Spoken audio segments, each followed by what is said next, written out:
Marble City Pharmacy, along with B.B. Comer Alumni Association, presents the Coach Adam Fossett Show on our Coach's Corner segment. And, Coach, good morning to you, sir. Good morning. A Thursday night game last week against a team that is a pretty good football team, Randolph County. Talk about it a little bit. Yeah, Thursday night game. Randolph County's very, very typically a strong team. They're going to line up foot to foot and run right at you. They've got a back that's really, really good, and he showcased that. And we helped them out a lot. We helped them look a lot better than they are just by how we played and not very much effort and not getting after it like we can. So it ended up being a long night for us, and hopefully some lessons learned as well. 56-12 loss to Randolph County here at the stadium last Thursday night, and the lack of effort, that bothers you, doesn't it? Yeah, that bothers me more than anything. You look at previous teams, and you look at even the history of B.B. Comer, and the school was built on hard work and just blue collar and going to work every day. And as the coach, I've always wanted my kids to work hard and to give effort and do all the things they can to be successful.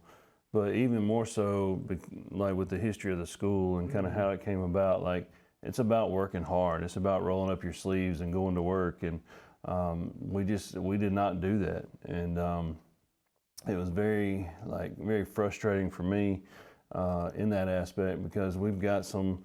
We talk about our youth, and we have some young guys, but we have some older guys too that need to be doing better than they are. They need to be providing more effort than they are, and it doesn't matter, record or whatever, doesn't matter. Like at the end of the day, you're a representation of yourself, you're a representation of the school and your program, and we got to take more pride in that representation of both to be better people and to be better athletes. I've always heard that winning breeds winning, and losing sometimes breeds just the opposite. And we're used to winning at B.B. Comer, and this year's been much more difficult. Yeah, it has. And you think about the groups you think about the junior and senior group that we have now. They were around for the winning, but most of them didn't have much skin in the game. They were eat, ride, and watch guys. They were guys that got to see it from the sideline. So, when it's a different ball game when you're sitting there watching wins happen, and when you have to go out and make wins happen. So, a lot of them got some mop-up time in games and got some meaningful snaps in games, but to be out there ones versus ones and the game on the line, or hey, we've got to get a first down to win the game, or whatever the situation may be. They didn't have that, so it makes a kind of a big difference. The other thing is that I've found is like kids don't watch football. Like they don't get up on Saturdays and watch games, or pay attention to games, or sit down with their dad and watch games or whatever, just like and not having that, not focusing on that takes away a little bit too, because you're still teaching the game of football, like the basics of football. Where's the strength, what is this formation, and things like that. So while you have to cover that some, like our football IQ is not very good in that aspect. I saw this week where longtime Alabama High School Athletic Association Ron Ingram announced his retirement, and he talked about how much fun it had been, but he also talked about the changes that have taken place. You as a coach know the changes, and you have to stay on top of it. You coach differently now than you did 5-6 years ago.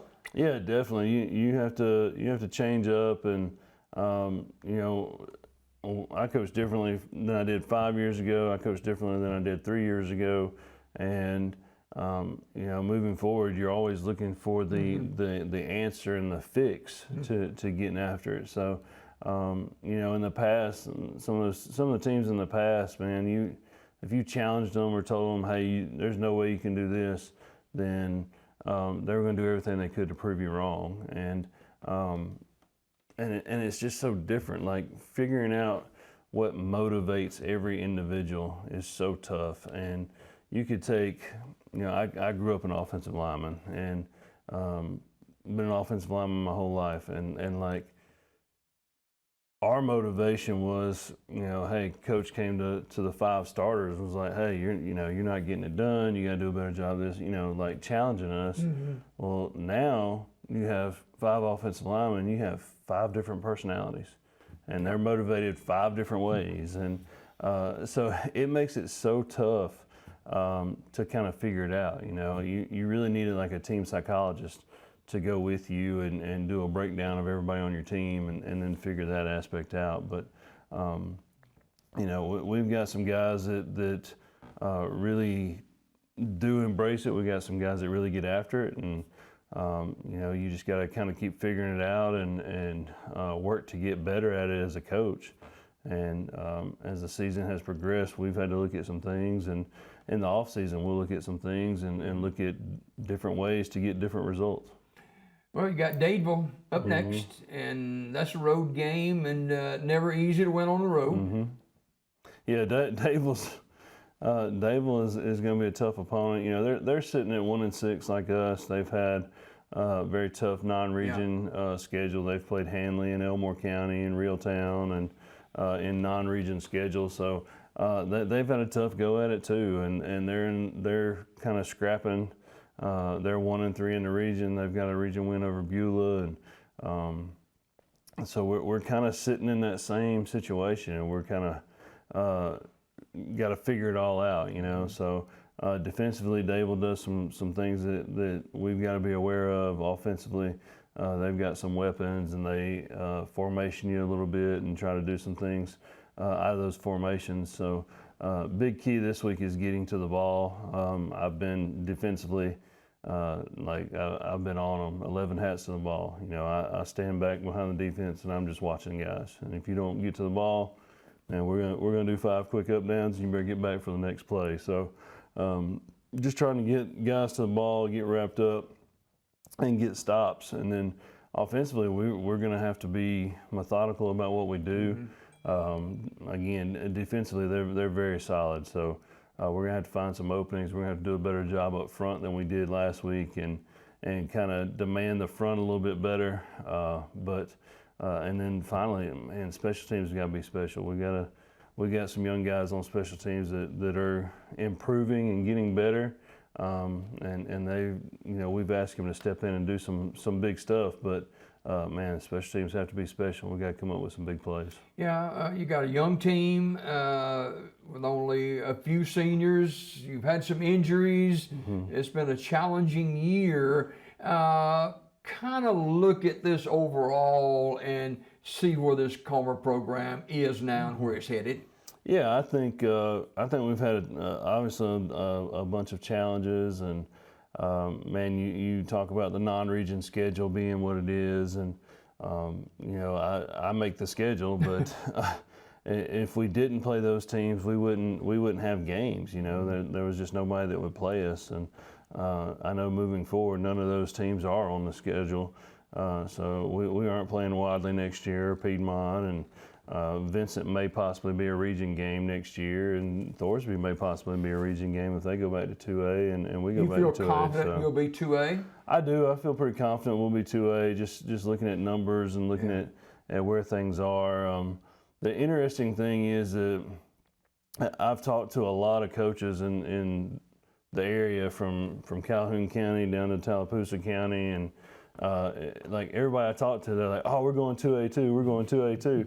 So like there's probably about 60 schools like right in this area that thinks they're going 2A. So somebody's feelings are going to be hurt when the count comes out, and they're going to be 3A. But it's going to be interesting to see. There was a big meeting at the HSA yesterday with the independent schools or private schools, and not sure what's going to come of that. But I think it'll be interesting to see. I'm looking forward to reclassification, and we'll kind of see what happens in December. But we want to, we want to finish out this year, and I expect our guys to finish out this year.